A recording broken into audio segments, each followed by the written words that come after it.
Ya, tentunya kami melihat bahwa ujungnya itu apa yang dirasakan masyarakat. Dengan defisit perdagangan yang terus kita hadapi sekarang, tentunya yang Februari datanya kami miliki, defisitnya turun karena juga impornya turun. Dan impor turun yang apa? Adalah bahan-bahan yang diperlukan untuk proses produksi kita. Ini justru malah mengkhawatirkan kita. Tapi kita kembali ke poin utama, bahwa kalau kita mengalami defisit neraca perdagangan dan kita buka pintu impor sebesar-besarnya, mestinya harga-harga bahan pokok kita itu terjangkau, murah.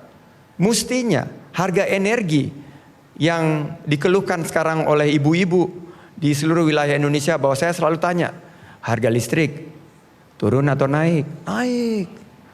Bagaimana dengan harga-harga bahan pokok? Turun atau naik? Naik. Belanja murah atau mahal? Mahal.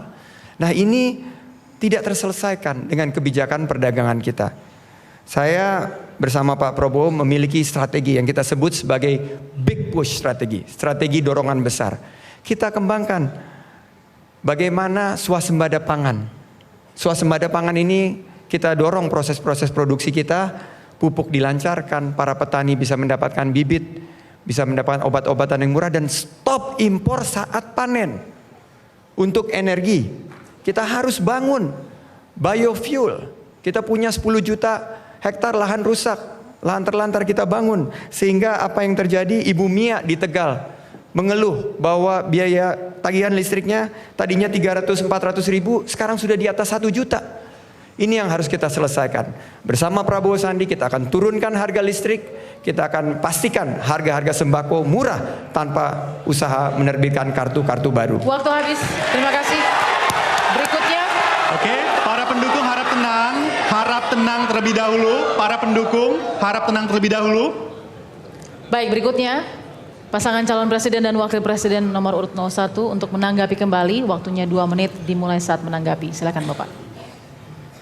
Saya kira seperti tadi disampaikan Bapak bahwa ingin menggunakan biofuel itu sudah kita lakukan dan sudah kita mulai dengan yang namanya B20 yang sebentar lagi akan kita naikkan lagi menjadi B50 yang akan sebentar lagi nanti juga akan kita naikkan lagi menjadi B100 sehingga impor minyak kita menjadi berkurang. Cara-cara ini sudah kita mulai, kita lakukan, tetapi sekali lagi ini ekonomi makro, bukan ekonomi mikro, yang sekali bangun langsung bisa jadi. Nggak bisa juga seperti Bapak tadi sampaikan, ini ibu ini mengelola ekonomi makro, agregat produksi itu bukan hanya orang per orang seperti itu jadikan patokan, nggak bisa, tidak bisa. Kita harus ngerti bahwa yang namanya ekonomi makro itu agregat produksi dan sisi permintaan. Sekali lagi, ini harus kita ngerti, bukan ekonomi mikro yang kita bicarakan ini ekonomi negara. Jadi sangat berbeda sekali. Kita harus ngerti dari sisi supply, dari sisi demandnya secara garis besar seperti apa, harus betul-betul harus memakai angka-angka yang didasarkan dari data-data dan dari survei-survei. Tidak mungkin kita melakukan kebijakan hanya berdasarkan 1 atau 2 orang atau 3 orang yang menyampaikan keluhan kepada Bapak. Dan itu sering Bapak sampaikan sebagai contoh-contoh terus-menerus. Saya kira dalam mengelola ekonomi makro tidak bisa seperti itu menurut saya. Pengalaman saya tidak bisa seperti itu. Cukup Bapak, masih ada waktu? Mau ditambahkan? Baik, kita beri tepuk tangan yang meriah para pendukung.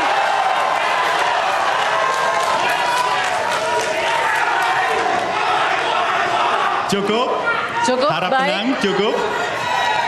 Para pendukung, cukup. Sudah kita saksikan bersama debat terbuka antar pasangan calon presiden dan wakil presiden. Dan segmen berikutnya debat terbuka sesi ketiga dan sesi keempat akan dipandu oleh rekan saya Tommy Restanto. Jadi tetaplah bersama debat kelima Capres Cawapres Pemilu 2019.